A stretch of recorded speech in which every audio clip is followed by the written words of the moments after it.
Hi friends, welcome to my channel. ഇന്നത്തെ വീഡിയോയിൽ ഉണ്ട്, ഇല്ല, ഉണ്ടോ, എന്താണുള്ളത് തുടങ്ങിയവ എങ്ങനെ പറയാനും ചോദിക്കാനും എങ്ങനെയാണെന്ന് നമുക്ക് നോക്കാം.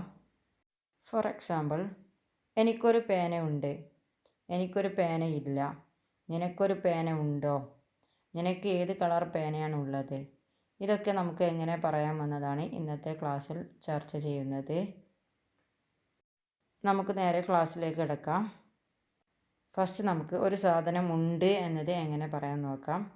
ഇവിടെ have or has plus noun ആണ് ഇവിടെ സെൻറ്റൻസിൻ്റെ സ്ട്രക്ചർ. ഇവിടെ ഹാസ് ഓർ ഹാവ് കൊടുത്താൽ ഇവിടെ ഉണ്ട് എന്നൊരു അർത്ഥം കിട്ടും. സിംഗുലർ സബ്ജക്റ്റുകളായ he, she, it, that, Arun, everybody എന്നിവയുടെ കൂടെ ഹാസും പ്ലൂറൽ സബ്ജക്റ്റുകളായ ഐ, യു, ദേ, വി തുടങ്ങിയവയുടെ കൂടെ ഹാവുമാണ് ചേർക്കേണ്ടത്. ആദ്യം നമുക്ക് പ്ലൂറൽ സബ്ജക്റ്റുകൾ ഉപയോഗിച്ചുകൊണ്ട് സെൻറ്റൻസുകൾ മേക്ക് ചെയ്യാം. ഫസ്റ്റ് ഐ വെച്ച് എങ്ങനെ, എനിക്ക് ഒരു മൊബൈൽ ഫോണുണ്ട്. I have a mobile phone, എനിക്കൊരു മൊബൈൽ ഫോണുണ്ട്. ഞങ്ങൾക്ക് നല്ലൊരു ക്ലാസ് ഉണ്ട്, എങ്ങനെ പറയാം? We have a good class. We have a good class. അവർക്ക് ഇന്ന് എക്സാം ഉണ്ട്. They have an exam today. They have an exam today. ഇനി അടുത്തത് സിംഗുലർ സബ്ജക്റ്റ് ഉപയോഗിച്ചുകൊണ്ട്. അവൻ ഒരു കാറുണ്ട്. He has a car. അവിടെ ഏതാണ് ഉണ്ടിൽ അർത്ഥം വരാൻ? സിംഗുലർ സബ്ജക്റ്റുകൾ വരുമ്പോൾ has. He has a car. മറ്റൊരു എക്സാമ്പിൾ, അവൾക്കൊരു പേനയുണ്ട്. She has a pen. She has a pen. ഇനി ഇല്ല എന്നത് എങ്ങനെ പറയാം എന്ന് നോക്കാം. അതായത് അവനൊരു കാറില്ല. ഇതെങ്ങനെ പറയാൻ നോക്കാം. ഇല്ല എന്ന് പറയാൻ don't have or doesn't have plus noun എന്നതാണ് സെൻറ്റൻസിൻ്റെ സ്ട്രക്ചർ. സിംഗുലർ സബ്ജക്റ്റിൻ്റെ കൂടെ ഡസിൻറ്റ് ഹാവും പ്ലൂറൽ സബ്ജക്റ്റിൻ്റെ കൂടെ ഡോണ്ട് ഹാവുമാണ് വേണ്ടത്. First doesn't have. അവന് ഒരു കാറില്ല. ഇവിടെ അവൻ എന്നത് പറഞ്ഞത് സിംഗുലർ സബ്ജക്റ്റാണ്, അതുകൊണ്ട് ഇവിടെ ഡസിൻറ്റ് ഹാവ്. അപ്പം നമുക്ക് എങ്ങനെ പറയാം? He doesn't have a car. He doesn't have a car. അരുണിന് ബൈക്ക് ഇല്ല. ഇതെങ്ങനെ പറയാം? അരുൺ എന്നത് ഇവിടെ സിംഗുലർ സബ്ജക്റ്റാണ്, അപ്പം ഇവിടെ എന്താണ്? Doesn't have. Arun doesn't have A bike. Arun doesn't have A bike. Then next don't have. Don't have വരുന്നത് പ്ലൂറൽ സബ്ജക്റ്റിൻ്റെ കൂടെയാണ്. നമുക്ക് എക്സാമ്പിളിലേക്ക് കിടക്കാം. എനിക്കൊരു മൊബൈൽ ഫോണില്ല. അപ്പോൾ എങ്ങനെ ഇവിടെ പറയാം? ഇവിടെ പ്ലൂറൽ സബ്ജക്റ്റാണ് ഐ, അതുകൊണ്ട് ഇവിടെ don't have. I don't have a mobile phone. I don't have a mobile phone.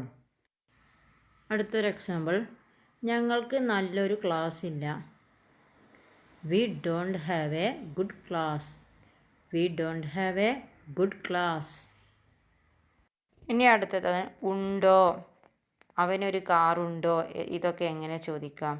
ഇവിടെ ഉപയോഗിക്കേണ്ടത് do you have or does he have plus noun എന്നതാണ് ഇവിടെ സെൻറ്റൻസിൻ്റെ സ്ട്രക്ചർ. സിംഗുലർ സബ്ജക്റ്റിൻ്റെ കൂടെ ഡസ് ഹാവും പ്ലൂറൽ സബ്ജക്റ്റിൻ്റെ കൂടെ ഡു ഹാവുമാണ് വേണ്ടത്. നമുക്ക് ഉദാഹരണം നോക്കാം. അവൻ ഒരു കാറുണ്ടോ, എങ്ങനെ ചോദിക്കാം? Does he have a car. Does he have a car. മറ്റൊരു ഉദാഹരണം, അവനൊരു ബൈക്കുണ്ടോ. ഇതെങ്ങനെ ചോദിക്കാം? ഇവിടെ അവനെന്ന് പറയുമ്പോൾ സിംഗുലർ സബ്ജക്റ്റാണ്, അതുകൊണ്ട് ഇവിടെ ഡസ് ആണ് വേണ്ടത്. അപ്പോൾ എങ്ങനെ ചോദിക്കാം? Does he have A bike. Does he have A bike.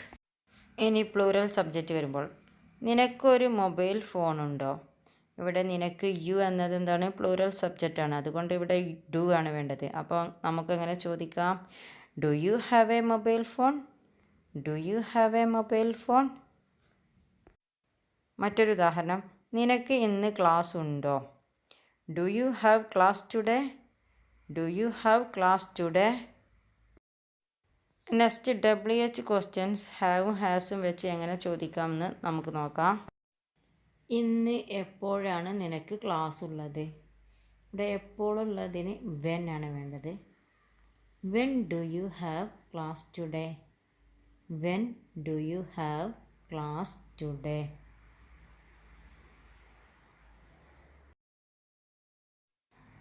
അടുത്തൊരു ഉദാഹരണം, നിനക്ക് ഇന്ന് എവിടെയാണ് ക്ലാസ് ഉള്ളത്? ഇതെങ്ങനെ ചോദിക്കാം? Where do you have class today? Where do you have class today? Where എന്നാൽ എവിടെ.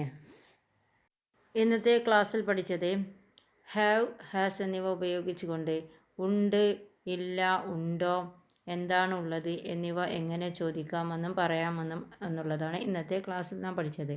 ഇത് നിങ്ങൾ പ്രാക്ടീസ് ചെയ്യുക. Okay, thank you.